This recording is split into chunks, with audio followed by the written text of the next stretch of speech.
गछ को किपरि कलमी बा एयर लेयरिंग करबा से विषय में बहुत सारा क्वेश्चंस आसुथिला। फाइनाली आज भिडियोटी मु आपण मानन पई नै करिके आसीची जेउथिरे कि मु आपण मानन को देखैबी आपण माने गछ को केमती कलमी करि परिबे, फूल गछ हेउ किंबा फळ गछ हेउ ता सह केउ मेथड फॉलो करिके आपण कलमी कले सेतिरे आपण को 100% सक्सेस मिलवा सह बहुत शीघ्र आपण सेतिरो चेर मध्ये पाई परिबे। कलमी करबा पई मु एठी गोटे सुगंधराज गछ को चूज करिछि। आपण जेउ गछर भी कलमी करबा पई चाहुचंती से गछ को बाछि परिबे। एठी सुगंधराज गछरे मु गोटे एभଳି भाबे डाळ चूज करछि जहा कि पेंसिल जेति कि मोटा अछि। जदि एभଳି भाबे आपण मोटा डाळ नेबे ताहले एथिरे चेर तो आसीबो किंतु चेर आसीबा पई बहुत समय लागि जिवो। आ जदि एभଳି भाबे पतळा डाळटी आपण चूज करिवे ताहले एथिरे मध्य लेट हेबो चेर आसीबा पई आ हुए तो ए आपणकर डाळटी खराब मध्य हे जाय पारे। तेणु आपण जेउ डाळटी बाछिबे से जेमति पेंसिल जेति कि मोटा हेथिबो ता सह हार्ड वुड रो डाळ हे नथिबो किबा सॉफ्ट वुड रो डाळ हे नथिबो। गोटे सेमी हार्ड डाळ आपण बाछि नेबे। डाळटी को चूज कर सारा पर एभଳି भाबे आपण गोटे छुरी नै परिबे, गोटे कटर नै परिबे किंबा ब्लेड मध्य नै परिबे। किंतु ताकू प्रथमे भलो भाबे आपण सैनिटाइज करि नेबे, नै त डेटॉल ले पोछि नेबे, नै त जे कोनसे स्पिरिट अछि आपण ता माध्यम रे मध्य ताकू पोछि परिबे। डाळ रे आपण एभଳି भाबे गोटे जगह चूज करि नियंतु गंठी एरिया तळकू जेमिति कि सेठी 1.5 इंच रो आपण को गोटे मार्क लगेया पय पड़िबो। 1.5 इंच पर्यंत आपण डाळ रो जे ऊपर लेयर थिबो ताको आपण काढी नेबे। एभଳି भाबे देखंतु छुरी जे नेइछि ताको एभଳି भाबे मु चारि कड़े बुले नेउछि जहा फळे देखि तार जे ऊपर लेयर अछि बा डाळ रो जे उपडा चमड़ाटी अछि ताको बाहर करबा पय मते सुविधा हेबो। तापरे एभଳି भाबे गोटे कट लगेइ देबी। कट लगे सारा पर ए कट पोर्सन रो डाळ गुडी को मु बाहर करिया पय चेष्टा करबी। जस्ट खाली तार ऊपर लेयर को ही काढिबे। बेसी आपण अधिक तार डाळटी को काटिबे नाही, बेसी अधिक मात्रा रे चमड़ा बाहर करिवे नाही। जे ब्राउन कलर रो लेयर टा देखा जाउची सेही ब्राउन कलर रो लेयर को ही आपण को काढिबा पय पड़िबो। अधिक जदि आपण काटि देबे ताहाले सेतिरे चेर आसीबो नाही, डाळटी भलो भाबे ग्रो करिवो नाही। तेणु आपण को ध्यान रखिकी तार बस खाली जो ब्राउन कलर ऊपर लेयर टी अछि ताको काढिबा पय पड़िबो। जे कोनसी टूल आपण व्यवहार करछन्ती ताको सैनिटाइज करिया पय बिल्कुल भी भूलिबे नै तो जदि आपण अलगा कोनसी जिंस रे ताको व्यवहार करिथिबे ताहाले सेतिरे जदि किछि समस्या थिबो आपण को ई कटिंग रे लागि जिवो बा ई जो डाळ रे लागि जिवो आ आपण को डाळटी ग्रो हेबो नाही, आपण को क्वालिटी खराब हे जिवो। ऊपर लेयर टी को काढिला परे आपण ताको ए भଳି भाबे किछि घसी नियंतु। एको पूरा प्लेन करि नियंतु जेमति कि किछि आबडा खाबडा रहिबो नाही, पूरा डाळटी आपणकर प्लेन हे जिवो। आबडा खाबडा रहिले किंबा जो छोट छोट अंश बाहरी थाए डाळर जदि से गुडी को रहिबो ताहले आमे एथरे जतबळे माटी ऐड करबा ताहले से को हबा ना धीरे धीरे पचिया पय लागिबो, जहा फळ कि डाळटी मध्ये पचि जिवार संभावना रहिते। तेणु एको प्रथमे भलो भाबे प्लेन करि नेबे। आ प्लेन न करले कोन हबा ना एथरे चेर मध्ये आसी न थाए, तो सेति पय ए भଳି भाबे हल्का आपण गोटे जस्ट खाली लेयर को आपण काढी नेबे, बेसी मोटा करिके काढिबेनी, मने रखिबे ए कथा को। ए भଳି भाबे याको आपण प्लेन करि नेबे। प्लेन कर सारा पर आपण एथरे डायरेक्ट माटी दे परिबे, किंतु आपण डायरेक्ट माटी न देकी जति ए भଳି भाबे आपण करिवे ताहले आपण को शीघ्र एथरे रिजल्ट मिलिबो, शीघ्र एथरे चेर आसीबो। एटा होची मो मेथड। तो मु एठी गोटे एलोवेरा जेल नेची, मु जतबळे कलमी करि थाए ए भଳି भाबे करि थाए ए एलोवेरा को पूरा एठी डाळ रे घसी देबी। जो जगह को भी मु कट करिथिली से जगह रे को भलो भाबे घसी नेबी। आपण चाहिले जो मार्केट वाला एलोवेरा अछि ताको नै परिबे, किंतु केमिकल वाला एलोवेरा जेल नेबे नाही। फ्रेश एलोवेरा नेले बेटर रहिबो। एठी किछि मु कोकोपीट नेची, कोकोपीट बदल रे आपण माटी किंबा बाली रो व्यवहार करि परिबे। ए कोकोपीट को मु अल्प किछि पानी छिंची की ओदा करि नेबी।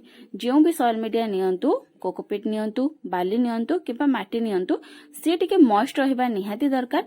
जदि आपण सुखिला नै कि गछरे बांधी देबे ताहाले सेतिरे चेर आसीबो नाही। तेणु ताको प्रथमे आपण भलो भाबे मॉइस्ट करि नियंतु। बेसी अधिक पानी रखिबे नाही, अधिक पानी रखिबा द्वारा मध्य डाळटी पचि जाई पारे, सेतिरे चेर आसीबोनी, फंगस मध्य लागि जाई पारे। तो याको आपण डायरेक्ट नै कि बांधी परिबे, किंतु हुए तो एथरे फंगस लागि जाई पारे। जेहेतु वर्षा दिन तो किछि कहिएबो नाही, सेथि पई मु एथरे किछि फंजिसाइड पाउडर ऐड करि नेबी। फंजिसाइड पाउडर बदल रे आपण हळदी पाउडर किंबा दालचीनी पाउडर मध्य व्यवहार करि परिबे। फंजिसाइड पाउडर ऐड करबा द्वारा आमे जहाँ भी सॉइल मीडिया नेबा सेतिरे फंगस लागिबो नाही, आम डाळटी मध्य खराब हेबो नाही। याको भलो भाबे मिक्स करि नेबी। मने रखिबे एथिरे अधिक पानी बिल्कुल भी ऐड करिवे नाही, सेतिकी पानी ऐड करिवे जेतिकी पानी ऐड करबा द्वारा आम सॉइल मीडियाटी मॉइस्ट रहइबो। एहा पर देखंतु ए भଳି भाबे गोटे ट्रांसपेरेंट पॉलिथिन मु नै जाईछि। आपण जे कोनसे ट्रांसपेरेंट पॉलिथिन नहीं परिबे। ट्रांसपेरेंट पॉलिथिन नेबा द्वारा कोन हेबो ना ता भितरे जतबे चेर आसीबो हमको बाहर को नजर आसीबो आ आमे सेतबे डालटी को काटी परिबा। जदि आमे गोटे कला पॉलिथिन नहीं बांधी देबा ताहले हमको सेतरे चेर आसी कि नहीं जना पड़िबनी आउ आमे ठीक समय रे डालटा को काटी मध पारिबानी। ए भली भाबे जो कोकोपीट नेइथिली ताको मु किछि ए भली भाबे रखि नेइछि तो याकू नेगी मु वर्तमान डाल रे बांधी नेबी। देखंतु किछि ए भली भाबे कोकोपीट जो मु रखिथिली ता मझिरे डालटी को रखिकी जो डालर जो एरिया टी को मु कट करिथिली ताको रखिकी ए भली भाबे भलो भाबे ते पॉलिथिन टी को मु गुडे नेबी। देखंतु ए भली भाबे भलो से पूरा टाइट करिकी पॉलिथिन टाको गुडे नेबी जहा फळे रे कि ये खसिबो नाही किबा एथिरे जहा भी मु सॉइल मीडिया ऐड कली से मध्य बाहर को बाहरिबो नाही। आपन को भलो करिकी याको टाइट करिकी पूरा बांधिबा पई पड़िबो। पूरा भलो भाबे याको गुडेबा पई पड़िबो। ए भली भाबे पॉलिथिन को रैप करि सारला परे आपण जे कोनसे गोटे सूता सहायरे याको भलो भाबे बांधी नेबे। ऊपरे आ तळे पूरा टाइट करके बांधिबे जेमिति कि एथिरे कौन से प्रकार गैप रहिबो नाही। या भीतर को पवन जीवो नाही किंबा एथरो पानी बाहरिबो नाही किंबा एक्स्ट्रा पानी या भीतर पसि परिबो नाही। सेति पई भलो भाबे टाइट करके यार ऊपर आ तळ मुंड को आपण बांधी नेबे। जदि या भीतर को एयर पास करिवो ताहाले आमे जो सॉइल मीडिया या भीतर बरिले सी सुखी जीवो आ जदि सी सुखी जीवो ताहाले एथिरे आ चेर आसीबो नाही। सेति पई याको भलो भाबे आपण बांधी नेबे। ए भली भाबे देखंतु किछि आपण पूरा भलो भाबे याको बांधी नेबे। जदि आपण कोकोपीट रे कलमी करिया पई चाहू नांती माटी रे करिया पई चाहुचंती ताले ए भली भाबे गोटे बॉल टाइप रो करि नेबे आ ए भली भाबे ताको किछि करि नेबे आ जो डाळटी को आपण चूज करिथिबे सेई डाळर जो कट करिथिबे से एरियाटी को ए भली भाबे माटी रे रखि नेबे आ भलो भाबे याको कवर करि नेबे। देखंतु किछि ए भली भाबे हाथ रे ताको प्रेस करि नेबे जेमिति कि सेई माटी रो जो बॉल अछि तार मझिया मझे डाळटी रहिबो। या ऊपर आपण पॉलिथिन कवर करि नेबे पॉलिथिन को रैप करि नेबे ताको भलो भाबे टाइट करि नेबे आ माटी नेले मथ ताको आपण को हल्का मॉइस्ट करिया पई पड़िबो। सुखिला माटी नेबे नाही। आ जदि बाली नेबा पई चाहुचंदी ताहले बाली को आपण जेमते मो कोकोपीट आगो पॉलिथिन रखी की बांधिली से भली भाबे बांधि परिबे। तो ए भली भाबे मो गछटी को कलमी करे नैछि जेहेतु वर्षा दिन हमर सॉइल मीडिया टी सुखिबो नाही आमे आको भलो भाबे बांधिले मध्य तेनु सॉइल मीडिया टी सुखिबो नाही। जदि भी आपण को लागुछि ऊपर एटी देखा जाउछि सॉइल मीडिया टी सुखि जाइछि आमे जेमती गोटे जिनस को घोड़े की रखिले ता ऊपर जेमती झाड़ी जाए जदि पॉलिथिन टी सेमती न झाड़ौछि ताहले जानिबि कि सॉइल मीडिया टी सुखि जाइछि आ हम डाळटी भलो भाबे ग्रो हेबो नाही। तो से क्षेत्र रे आपण कोन करिवे गोटे सिरिंज नै आसीबे जेमती कि छुंची लागिथिबो सेतरे किछि पानी भरि कि आपण यार ऊपर पटरो दे देबे। पॉलिथिन खोलिबे नाही किंबा या ऊपर अधिक पानी जबरदस्ती देबे नाही। सिरिंज आनि कि अल्प किछि पानी दे देबे अधिक पानी मध्य देबे नाही। याको एभଳି भाबे छाडी देबे 15 ରୁ 20 दिन भितर एथिरे भलो भाबे चेर पळे आसीबो। जदि ए मेथड आपण करूछंती जदि एलोवेरा जेल को आपण यूज करू नाहंती ताहले मासक भितर आपण एथिरे चेर पाई परिबे। ए भली भाबे देखंतु कलमी करि साला परे आपण याको छाडी देबे। आ जतबे कलमी हेई सारिबो आपण एठू जो बांधी चंती तार ऊपर गोटिके कट करि नेबे आ पॉलिथिन को काढी की डायरेक्ट आपण सॉइल मीडिया रे लगे देबे। केमती कोन लगेबे सेटा मध्य हम आपण मानक सह शेयर करबी कलमीटी ग्रो हेई साला परे। तो जदि आपण कलमी करिया पई चाहुचंती ए भली भाबे करि परिबे। जे कोनसे फुल गछ आ फळ गछर कलमी आपण करि परिबे जेउथिरे कि आपण को पेंसिल भଳି गोटे मोटा डाळ मिलिबो। पतला डाळ रे आपण करि परिबेनी जे फुल गछ फळ गछर डाळटी मोटा थिबो पेंसिल जेतिकी आपण तार कलमी करि परिबे। आपण चाहिले अशोक गछर कलमी करि परिबे पिजुड़ी गछ आंब गछ डाळिंब गछ विभिन्न प्रकार गछर आपण कलमी करि परिबे जेउथिरे कि पेंसिल जेतिकी मोटा डाळ थिबो ए कथाटी को मन रखिबे। कलमी करबा द्वारा कोन हेबो ना हमर डाळ जेतिकी आमे नेबा खराब हेबो नै। जतबे आमे डाळरू ग्रो करिथांते गछ डाळटा किछ खराब हे जेथाय किंतु कलमी द्वारा करबा द्वारा डाळ गुडी को खराब हेबो नाही 100% आपण को सफलता मिलिबो।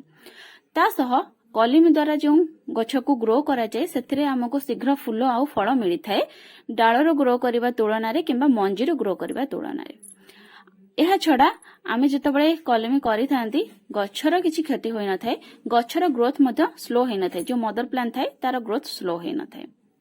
ଯେତେବେଳେ ଆମେ କୌଣସି ଗଛର ଡାଳ କାଟିକି ନେଇ କରିକି ଲଗେଇ ଥାନ୍ତି କିଛି ଦିନ ପର୍ଯ୍ୟନ୍ତ ସେ ଗଛର ଯେଉଁ ଗ୍ରୋଥ ଥାଏ ସେ ଟିକେ ଅଟକି ଯାଇଥାଏ ତାପରେ ଗଛର ଗ୍ରୋଥ ଭଲ ହେଇଥାଏ ସେଥିରେ ବହୁତ ସାରା ଡାଳ ଆସିଥାଏ କିନ୍ତୁ ଯଦି ଆପଣ କଲମୀ କରିକି ଗଛକୁ ପ୍ରୋପାଗେଟ କରିବେ ତାହେଲେ ମଦର ପ୍ଲାଣ୍ଟର ଗ୍ରୋଥ ଅଟକି ନଥାଏ ସେ ବହୁତ ଭଲ ଭାବେ ଗ୍ରୋ କରିଥାଏ ଆଉ ସେଥିରେ ଫ୍ଲାୱାରିଂ ମଧ୍ୟ ଚାଲିଥାଏ ଏମିତିକି ଆମେ ଯେଉଁ ଡାଳ ଲଗେଇଥାନ୍ତି ଯେଉଁ ଡାଳର କଲମୀ କରିଥାନ୍ତି ତାର ମଧ୍ୟ ଗ୍ରୋଥ ଅଟକି ନଥାଏ ସେ ମଧ୍ୟ ବହୁତ ଭଲ ଭାବେ ଗ୍ରୋ କରିଥାଏ ସେଥିରେ ମଧ୍ୟ ଲଗାତାର ଭାବେ ଫୁଲ ଆସିଥାଏ ତ ଏଇଭଳି ଭାବେ ଆପଣମାନେ ମଧ୍ୟ କଲମୀ କରିପାରିବେ ଆପଣ ପାଣିରେ ମଧ୍ୟ ଡାଳକୁ କଲମୀ କରିପାରିବେ ତ ସେଇ ବିଷୟରେ ଯଦି ସୁବିଧା ହେବ ମୁଁ ଆପଣମାନଙ୍କ ସହ ନେକ୍ସଟ କେବେ ସେୟାର କରିବି ତ ଆପଣମାନେ ବର୍ତ୍ତମାନ କଲମୀ କରିନିଅନ୍ତୁ ବର୍ଷା ଦିନରେ ହିଁ ସାଧାରଣତଃ କଲମୀ କରାଯାଇଥାଏ ଯେହେତୁ ଆର୍ଦ୍ରତା ଥାଏ ବାୟୁରେ ତେଣୁ ଆମର ସଏଲ ମିଡିଆରେ ବାରମ୍ବାର ଶୁଖି ନଥାଏ ତେଣୁ ପ୍ରାୟତଃ ବର୍ଷା ଦିନରେ ହିଁ କଲମୀ କରାଯାଇଥାଏ ତେଣୁ ଆପଣମାନେ ମଧ୍ୟ ବର୍ତ୍ତମାନ କରିଦିଅନ୍ତୁ ଯାହାଫଳରେ କି ମାସକ ଭିତରେ ଆପଣଙ୍କୁ ସେଥିରେ ରେଜଲ୍ଟ ମିଳିଯିବ तो बस फ्रेंड्स ये थिला आजिर वीडियो पुणी देखा गोटे नुआ वीडियो आ गोटे नुआ टॉपिक सहित